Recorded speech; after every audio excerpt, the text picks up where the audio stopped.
Okay, Molly, thank you for Yes, coming on. Thank you for having me. Yeah, this is super exciting. I am not a designer of any sort or an architect, but I do love like building things with my hands. Um, Many people asked in specifically more of the Slavic community, "Hey, can you have an interior designer on or a designer on that?" Really? Yeah, that has a degree and like a career path, because there's plenty of girls that maybe like do flowers at weddings or design, or what is it called when Decorating. decor, Yeah. or like when they just come and like set something up. Stage. There you go. They stage, but I personally don't know many or any until I met you, like professional interior designers. So this is awesome to have you Well, on. thank you so much for having me. I really appreciate it. So if you can introduce yourself a little bit, maybe what you do, and then we'll get into the interior designing, what it is and all that stuff. Absolutely. So actually, I never knew how involved interior design was until I went to college. Okay. I knew I wanted to be a designer since I was 4, and I started moving little, my friends' rooms around. Their parents used to get so irritated because I'd come over and push all their furniture around. My parents really gave me free reign with, rooms in our house. And let's see, I got involved. My mom actually decorated. She did a little bit of design training, but I come from a very artistic family. My father's a musician. My brother's an animator. And so I just kind of grew up in the art world a lot. And I just always really appreciated classic art and design and architecture. And so I started just from the point that I was a little girl, like doing the rooms in my dollhouses. Or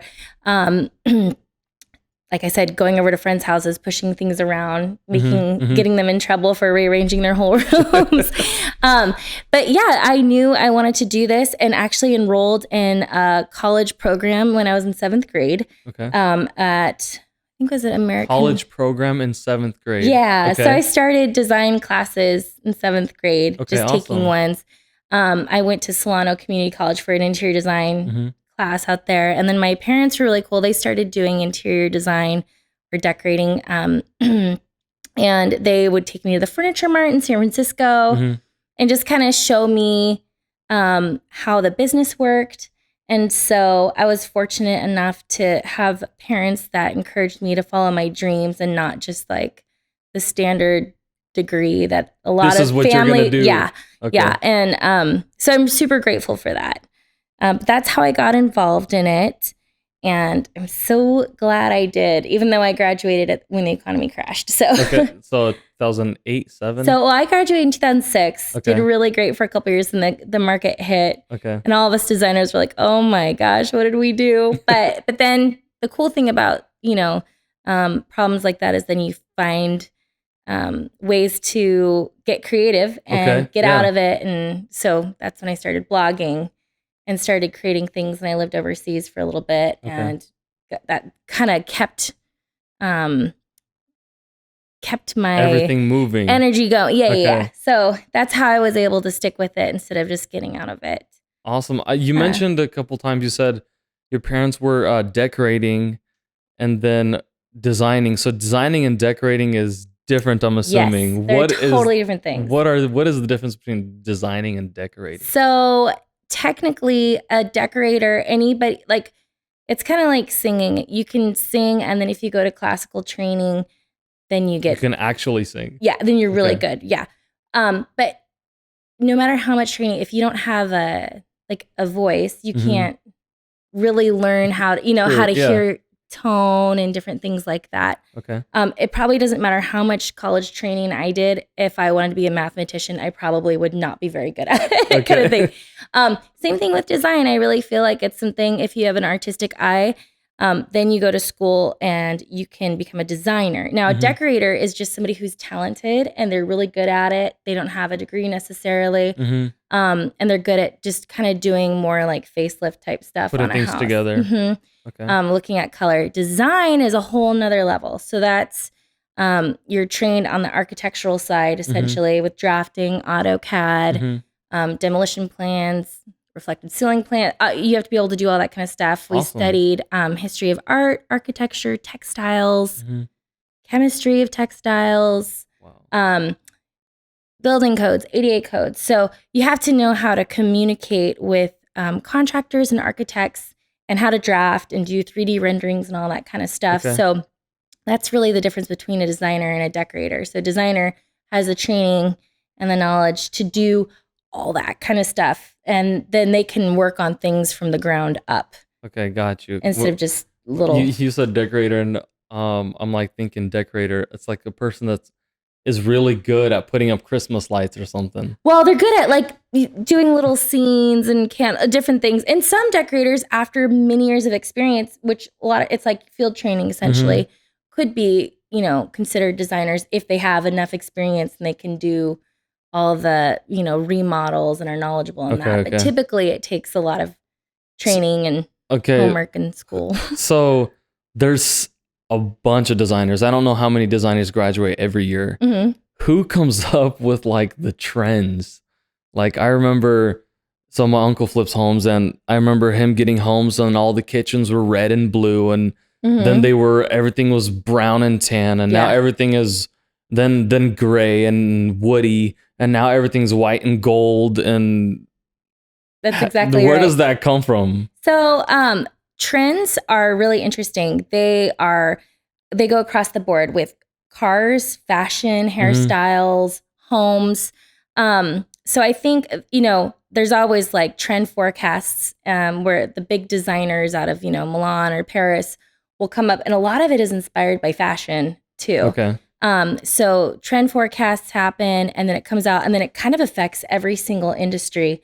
But the cool thing about Pinterest is that now it's kind of allowed for people to just do a ton of different styles, and everything kind of works to a degree. So it's not, like in 2006, like you were saying, everything was Tuscan. Yeah. And then in 2012, everything went more gray and white. And now it still is kind of a little bit of that, but styles are changing so fast now that with them changing so fast, I feel like you can also keep other styles a little bit longer. Yeah, it's different. But I think a lot of it's, movies, TV, fashion. It even goes into the automobile industry. Yeah, it kind of all ties together. So I think they all kind of affect each other. And then now I think it's really influenced by social media influencers. So that's whatever true. This fashion blogger has in their home tends to be some of the requests that my clients are now wanting. It's all based off of what they social media. Okay, got you. So it's not even the designers, because of social media. People see something cute and they're like, "Wow, I really like this." Now that you say that, I see my wife. Oh, I saw this. I see a bunch of screenshots on her phone of different things that she likes and puts them together or whatever. There are big companies that have a big impact on trends, but you have to have enough either influence, credibility, or money behind it to really push a trend. Okay. And then, the whole shabby chic trend came about because people were broke, and the economy was so low, and it was like, how can we make our home look so great by finding pallets at the back of stores, or how can we? So a lot of it's influenced by the economy too. I never thought about that. I felt like everybody's like digging into their country roots or something. Everybody wants to make like barn style. So basically, during the whole economy crash, thrift shopping, going to the Goodwill wasn't the cool thing to do until the market crashed. Or that song came out. Thrift shop? Yes, Thrift shop. Exactly. Well, I grew up going to yard sales, and my parents, would go to yard sales. My parents would spray paint things. Our house always looked bomb and for nothing. And so I always did that. But, everybody would be like, "Oh, you got this at the Goodwill, or you got this here." And then when the economy crashed, it was like, no, let's make this a cool thing that now you can go. And now those places are so expensive. Exactly. Yeah. They made something simple. I guess the word they use now is bougie. Yeah. Everything simple looking is bougie now. But I noticed slowly everything's coming back to like the classical. Like first thing is gold. Yeah. Things like gold wasn't really the style for a while. But let's move into, I'm not really a stylist, so I don't know. Let's move into like, what is so special about interior design, maybe for you specifically? Like, yes, you've kind of liked it all along, but now that you have that experience, because usually the first, especially you graduated and then the economy kind of tanked, you weren't really sure what you want to do, but now since I'm guessing is doing better. Oh yeah. What do you love about the interior design aspect? If maybe somebody's graduating school or something, they're like, dude, this is so tough. I don't know if I can, is it worth it? Yes, 100%. I love my job. I love my clients. I love, I can't work. I'm not the kind of person that can work in an office all the time. The cool thing about interior design is that I feel like so many different personality types can take it and make it work for them. Okay. For example, if somebody loves drafting, they could get a job at a big firm doing drafting all day long. If somebody loves to shop, they can be personal shoppers. So there's so many different avenues. You could take blogging, construction project management, all of those things are tied into that industry, furniture design, textile design. So you could really go so many different directions with this one degree. Wow. And really fine tune it to what you're passionate about. I love creating spaces that people are inspired in or at peace in, or there's such a psychological effect with design. That's why we choose the restaurants we go to, the coffee shops, the wine bars, hotels. How they make you feel. Exactly. It's how it makes you feel. So unless the food is really good, which some of my favorite restaurants are like in dumps, but unless the food is really good, we go for the ambiance, right? And it really affects things, color, affects things, lighting, everything. So it's so cool to be able to create these spaces that make people feel so good in and or encouraged in. And there's so many, it goes deeper than just the kind of artificial, shallow part of it of just things looking pretty. I've had a few clients who, one of them was passing they had cancer and wanted to live the rest of their time in a beautiful space that made them feel good and not in a hospital room, or went through a terrible divorce and they needed a fresh start. So it's more of a emotional transition thing that people go through with design than just, I want things to be pretty, which sometimes it is, but usually there's deeper. I see. I never thought about it like that. I usually thought like, okay, I'm designing this because this is the trend. I mean, there's a lot of that too.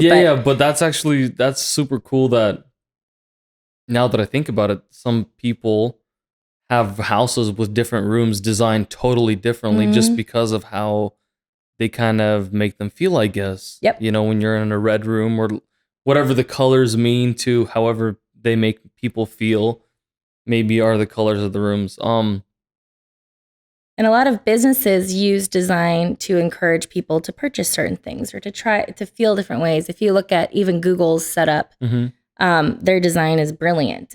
I mean, it obviously creates a place where people are inspired and Google the office. Google offices. I'm looking at the Google, like the browser. Like, no, like the actual offices. Okay. But Facebook headquarters, all those types of places, they all are so inspiring and so amazing, and all the hotels that are our favorite places to go to. And Facebook headquarters is insane. So I had the opportunity to actually work there.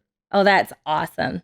And the money that they spent on all this crazy stuff, not from the United States and like shipped from around the world, is crazy. And so that's what I don't get about design is like, usually people tend to want things that are most expensive. And true. is that necessary? Or like you were talking, like there's ways to make cheaper things, I guess, look good as well. Absolutely. You know? So when the economy crashed, I was like, I got to do something because even the millionaires aren't spending money. No houses were selling. Nothing was happening. And I didn't want to let that passion kind of die. So I created a blog, which is super out. I mean, I haven't touched it in 5 years, but it was called The Poor Sophisticate. And it was how to live beautifully on a dime and travel and entertain and cook things. And that was so fun exploring that side of things. What can I find on the side of the road and make beautiful? And it's totally, anybody can can make a place look awesome with money. It takes talent, I think, to make something look awesome with very little money. With a budget. Yeah. And so, I mean, obviously you can do extravagant, extreme things with money, but some of my best jobs have been on extreme budgets just because it pushes the creativity more. I don't know. It's fun doing both. Yeah. Okay. Yeah, but it's absolutely possible to have a beautiful place. Just depends for designers. For hiring a designer, budget. Everybody has a budget, and not all of them are crazy high. I have a lot of people just with very moderate budgets. But where you really save the money is where you're doing the work yourself. And so a lot of clients will like hire me for the design and the inspiration and stuff like that, but then they'll execute certain things. So it's all possible in any budget, really. So what kind of places do you usually design? Like residential households, offices? I do it all. Everything. Yeah, wow. I love it. That's not typical though. Most people choose to focus on just airplanes, just houses, just commercial places, just restaurants. I kind of like to dip my toe into all of it. Anything from residential, I've done quite a few commercial jobs, more boutique commercial jobs, like little shops, independent ones, not like usually big firms will do like banks and mega hotels and stuff like that. But I like kind of the more quirky, smaller ones. Obviously, cool. I'd be open to do the bigger ones too, but I kind of like it all. And staging and photo shoot styling is fun too. I get bored easily, so it's fun that every client, every job is so different. And I get to do it all. That is awesome. Has there ever been like a client where you come in and what they're imagining, you're like, what's a nice way of saying like what you're imagining is disgusting? Well, I've gotten more open with age because people are paying for my honest opinion. So I always try to take what they're imagining and make it look. I mean, my job is to take all the ideas and make them look beautiful. Okay. So I do that. But there have been some cases where I've had to just say, I don't think we're compatible with our vision. But that's okay because I want them to be happy. And there might be somebody that likes that vision and they can help them execute that. Okay. So what does your day-to-day schedule look like? I mean, are you on a 7 to 5? Because you work for yourself, do you do whatever you want? Are you working 20 hours a day? Sometimes I have, periods where I'm working 1 hour days. And then last summer, I think I worked several months, quite a few 21-hour days. 21-hour days? Quite a few 7-day weeks. But then I have slow season is usually in the winter after Christmas when everybody's blown through all their money and they're waiting on their tax returns to come back.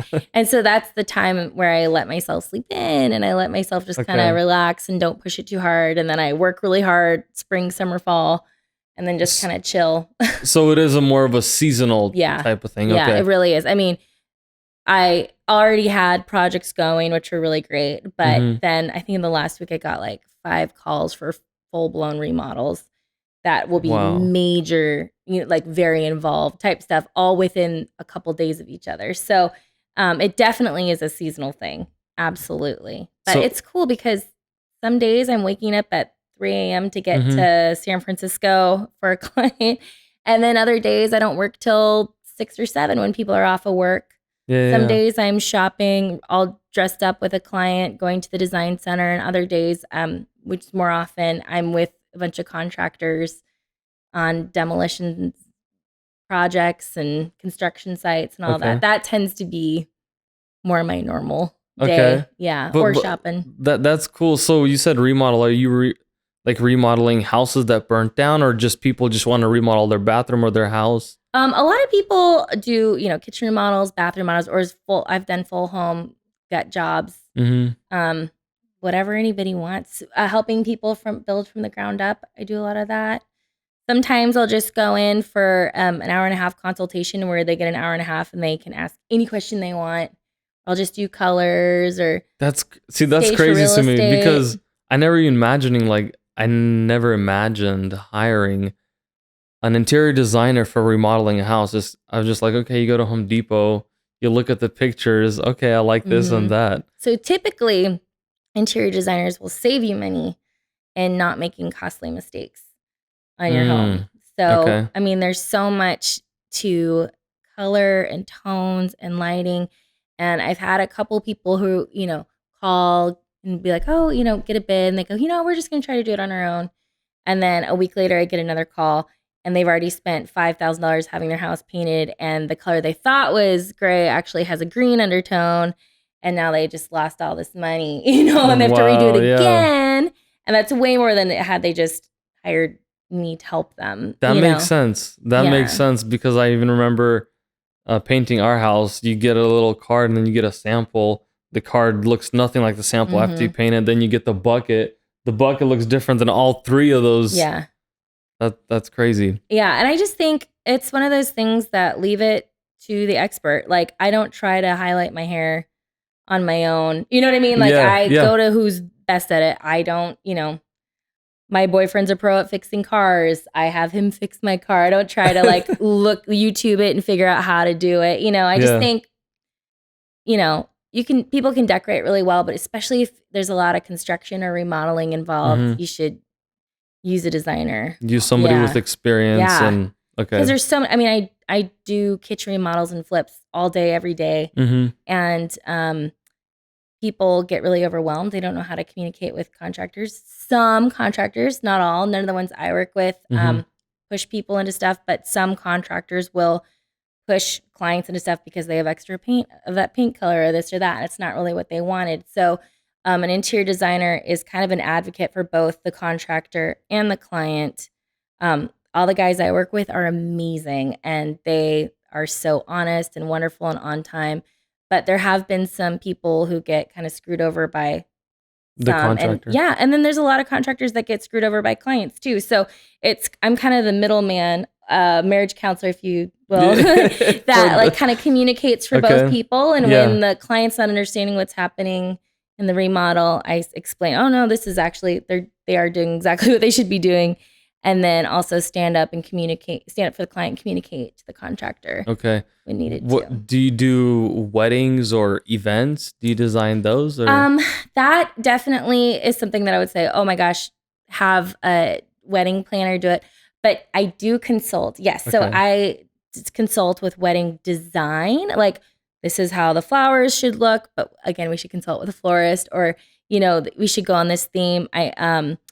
So I do help with like small events and things like that. And stuff like that. You can really go any direction, but my main thing is like homes and flips and remodels and stuff like that. Well, let's go kind of backtrack and to school. What was school like for an interior designer? Well, so I went to the Fashion Institute of Design and Merchandising in San Francisco. And I don't know what the program is like now, but back when I was in school, I think I logged, it was like 80 hours of homework a week. It was so much drafting, so much rendering, so much codes and,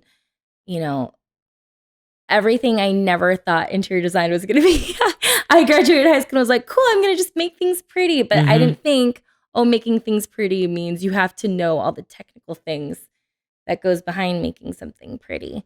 So it was a lot of teaching technical things. They don't teach you how to decorate in college. That's just something you know or you don't know. Really? Yeah. Yeah. So you just kind of know how to do it or not. That's kind of like crazy. Yeah. It's kind of like singing though. Like, again, I would compare it to that. Like, you can have any of us with training would be better singer, but if you don't have a good voice, you don't have a good voice kind of thing. Okay. So if you have an artistic eye and you understand scale and balance, they teach, different theories and different things like that. And you study the history, but I found you have it or you don't. Okay. Kind of so all those technical things that you learned in college, do you find yourself using them in real life? Yes, absolutely. You do? Okay. Yes. So I feel like that's something very important because many people are like, dude, when am I ever going to use this stuff that I'm memorizing for no reason? Yeah.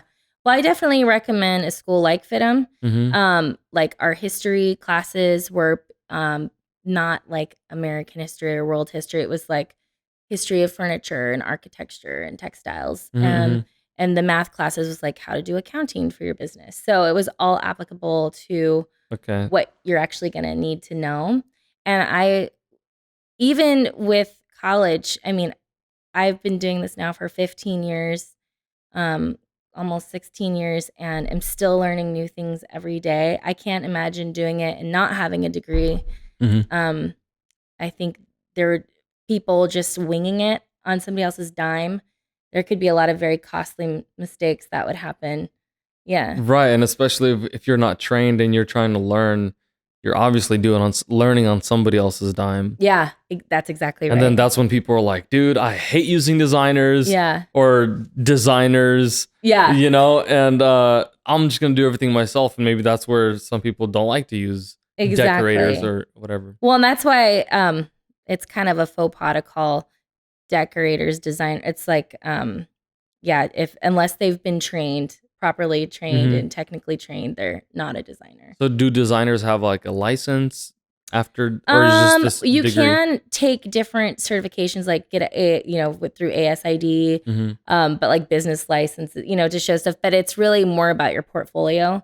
Okay. And like, so when people are looking to hire you, they want to see the work you've already done versus like looking at that kind of thing. But the training itself is what would categorize you as being a designer. Okay. So you mentioned that you knew you wanted to be a designer at 4 years old. You were decorating things around your house, and your parents let you do that. 2008, everything crashed. You went overseas. You started a blog, so you wouldn't lose your kind of feel or your energy for designing. Why were you so? I don't want to say desperate, but why did you want to stick to design so badly?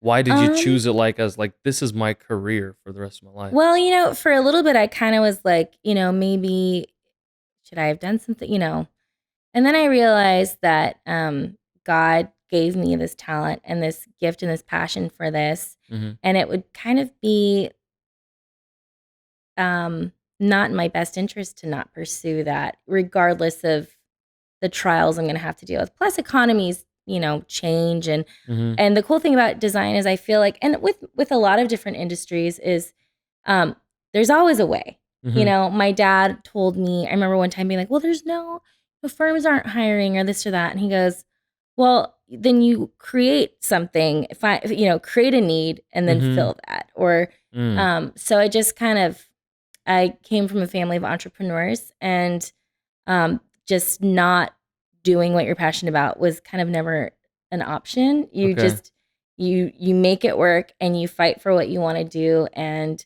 keep on keeping on and then it'll come. It just depends on how bad you want it, I guess. Exactly. God blesses you when you work and put that energy into it, if it's what you're called to do. And so I believe this is what I'm called to do. And usually if you're called to do something, because things just turn out to look good when you're doing them. That's right. That's exactly right. So the how can I part,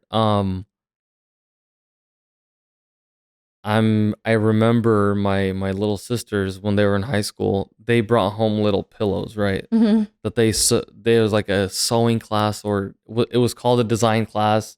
I don't know exactly. I didn't take it. I don't know what they did there, but I'm guessing that would be a good start, right? Absolutely. For somebody that's looking into design. But like you said, when you started taking design class, it was nothing like pretty things. They didn't teach you how to make things pretty. And it's actually not, a lot of people be like, oh, your job must be so fun. It's fun because I love it, but it's not a glamorous job at all. It's not, aspects of it are like when you're entertaining clients or looking at pretty things, that's fun. But the pressure of, because when you do purchases and there's things, all this is on your shoulders. You have to know all the technical things and all this and that. So it's certainly not a glamorous, fun job. It's a job with a lot of responsibility. And I think the best thing somebody could do is obviously watch as many HGTV shows as you can, but the realistic ones where they're demoing stuff and there's problems that arise and different things like that, because problems arise on every single job. So what's the hardest part about interior design? Yeah, people see all these like pretty pictures after like something's done. Unrealistic expectations, probably. I think a lot of people, the one thing that does kind of stink about HGTV is that it's totally unrealistic. The timelines are unrealistic. There's usually a number of designers, local designers working on the programs. There's tons of different crews working there to make it happen around the clock. Mm-hmm. And then they're just showing little bits and pieces of it. They're not showing all the difficult things. So I think budget, people have to have a realistic expectation of what things cost. Mm-hmm.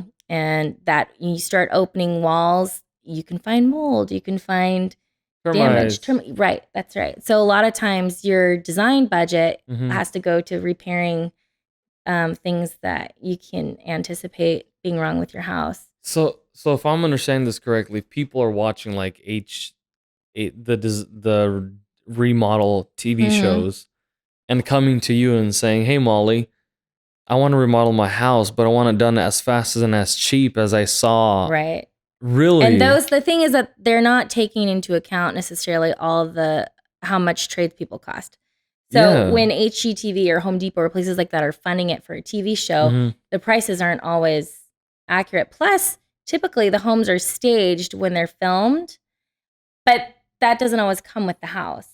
Right. It's just for show. It's TV. So it's for TV. Exactly. Which makes total sense. I'm just surprised that people don't realize that they're watching TV. Yeah, but if that's all they've been exposed to, that's all they would know. So I would encourage to watch shows like, I think Fixer Upper is pretty, I mean, obviously they stage things at the end, but they're pretty authentic about showing kind of the things that happen with like demos going wrong and we got to add an extra 15,000 here, so they're pretty good about showing that. But also I would say if you're into doing interior design, just know there's going to be a lot of work with typically with interior design, unless you take a niche route, you're going to be working with a lot of construction and construction materials. And I would recommend definitely trying to intern or at least shadow an interior designer for a couple of days, because I think it ends up being very different than it's a lot of last minute, late night fixing of things, or this order didn't come in and everything's on a timeline that it's kind of like a ripple effect. So if this person can't come on this day, then these other people can't start. And so then that all gets delayed. So it's a lot of relying on other people. That makes sense. I never actually thought about interior design and construction being so closely knit together. But now that I think about it, it's like you see a picture and it looks pretty. Well, things don't just happen, right? Right. So that's very important to consider, like labor, schedule, when people are available to do things, like you said, so interior design is a lot about management. I would say 90% of it's mostly management. Managing schedules, crews, finances. And then you have to think about all the vendors that you use for different couches, drapes, paint, materials, construction materials, furniture, fabrics, wallpaper. I mean, these could all be from different vendors and different people installing. So it's just a lot of management. So whatever you promise the client is dependent on 15 contractors doing different things for you. Yeah. So that's actually very important for someone looking into interior design to realize, hey, unless you're working for a firm, right? But even then, you're probably going to be working for your subs and whoever you're hiring to do the work. It's a lot of work. Yeah, and it's a lot of writing up of contracts unless you hire somebody to do that. And accounting and finances. I mean, there's so much that goes into it that's not pretty. Yeah. But it all looks pretty in the end, and that makes it worth it for me. That makes sense. But it's a tricky trade. It really is, but it's a wonderful trade to get into. But you just have to really want it, because I think a lot of people, again, go into it thinking it's easier, pretty, or flashy, and it's not that at all. Okay.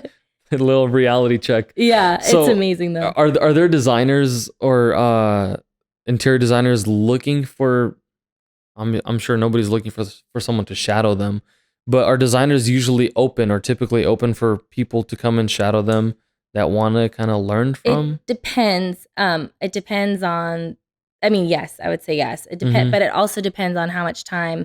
I know.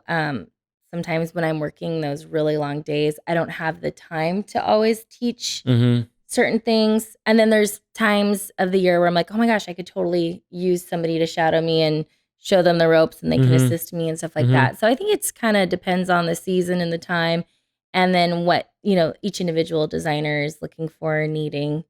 But I think there's some college courses you can learn a few things from. But I think, the best thing you could do is try to find a designer that'll let you shadow them, if possible. Like what I'm thinking, like you're trying to reach out to, I reached out to 6 designers in Sacramento. You were the only one that actually replied. Really? Yeah. And so I feel like people looking into design maybe have been trying to reach out to designers, but like you're saying, maybe they're trying to reach them at the wrong time. Difficult Busy time. season. No, they're like, dude, I don't have time for Instagram. I'm trying to. Well, and that's happened to me a lot. I've had a lot of people reach out, and I'm like, I wish I had something that I could use help on, or I wish that I could shadow right now. And it's either been so busy or slower, and it was my chill months or whatever, or time that I chose to just kind of sit back. But it's hard too, because anything could pop up on a job, and if you need to be there, and it's just kind of always last minute with design. You're always so catching up. You're always that makes. I mean, having a construction background, that's how it always is. Everything's always behind schedule, and things pop up and set things up. So now everybody's working overtime and staying late all the time. So knowing that design school isn't all pretty, how can someone kind of prepare themselves or expose themselves to the things that are in design school actually to help them out, like drafting and all these other stuff? Huge. I think in high school I interned at a furniture company. Okay. So I learned a lot about that. I found ways to go to the furniture shows, trade shows, different things like that. Would find my parents were always really pushing us, me and my brother both, to pursue people in our career field and ask them questions and just push until we could be around them enough to get whatever answers we wanted or kind of learn what it was like. So definitely try to shadow one. Go to as many. San Francisco has some great. The Design Center is an awesome place to kind of tour if you can get in. They used to have a big furniture mart there, and it closed down now. It's in Vegas, but there's maybe even interning for a florist or a wedding event planner. They all deal with they're different types of struggles, but it's always last minute or high budget things that can go wrong. Lots of pressure. So that's also another way to kind of expose yourself. Yeah. And a lot of DIY, like if you want, the best way is by doing it yourself. Like if you're trying to become a designer, then as a little girl, I redid my room, I don't even know how many times, and I helped as many people as I could in high school. Can I, redecorate this or that? And I did everything I could, and I took classes and faux finishing classes, even though I don't faux finish. Now I know the terms used to communicate with a faux finisher. So for someone that doesn't know, what in the world is faux finish? So it's like a specialty painter who does makes things look like it's something that it's not. Whether it's marbled or making a wall look like it's wood or murals or different things like that. So any kind of class or course or sewing, anything to help communicate, the more knowledge and background you have in things, then the more it'll help you in the future. Always, yeah. So and because you said you're so involved with remodels and construction, even volunteering or shadowing at a regular construction company, I guess, because they already have some of the things figured out, like the studs, sheetrock, but then they also have the finish figured out, so you can kind of see first of all management, that it takes time, reality of how things kind of come together, what happens when you put everything on and it gets wet and got to tear it down or something like that. There's always crisis. I think if you can find friends, get jobs, internships at anything related to the design field, it's going to help you in the future in one way or another. So I actually noticed on your story you posted like a networking event. So are there a lot of networking events in the Sacramento area for somebody that's trying to kind of get to know or introduce themselves to designers? I'm sure there are. I work so that was an event that was put on by the Barn and Pantry Dixon. It's a little coffee shop for women in business. So any entrepreneur that was female and local was welcome to come. But it was any field. Okay. Yeah, any field. And then, but there are associations of interior designers.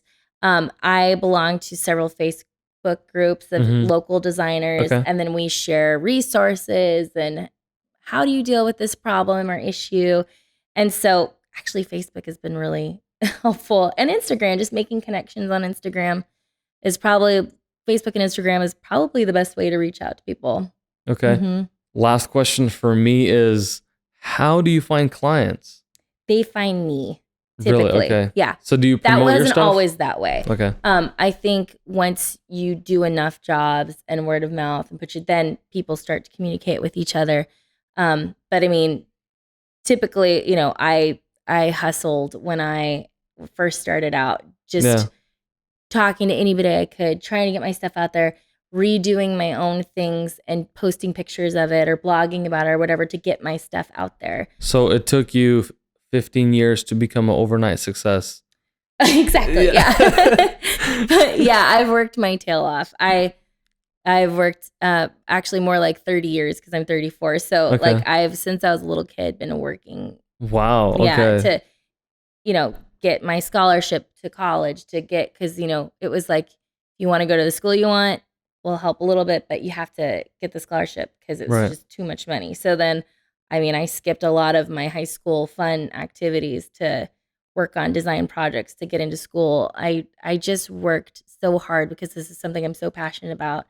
And I didn't want to have to do a career that was conventional. I wanted to do what I felt called to do. See, that's crazy to me because when I think of people like skipping out on fun stuff in high school or college, I'm thinking like people are trying to become doctors or trying to become like astronauts or something. And typically when I think of like cute things or design or something, I'm like, okay, well, how serious is this career, right? Right. But like you're saying, all the successful designers that we see, like yourself, they actually have to put in the grind. I mean, things just don't happen. Yeah, and it's so technical. You look at Architectural Digest. I mean, that's like a whole other level of just, working with teams of architects and builders, and every little detail, every nook and cranny and doorknob and hinge is thought out and planned. Yeah, every little detail. And so it's really a lot more technical than people think. Yeah. It's a tricky. Yeah. Again, if somebody's wanting to do it more as a hobby and just be a decorator, then that's kind of fun and they can just do it on their own house. But if you're wanting to like take design seriously, then you got to get your feet wet with the architecture side and construction side and all that kind of stuff. Yeah. Awesome. Yeah. So thank you again. I want to thank you for coming on. Me. I appreciate it. Yes. Fun. I hope you guys found this interesting. I know I did because I learned about interior design. This is actually a serious career and a serious degree for people that take it seriously. So thank you for coming on. Thank you for having me. I super appreciate it.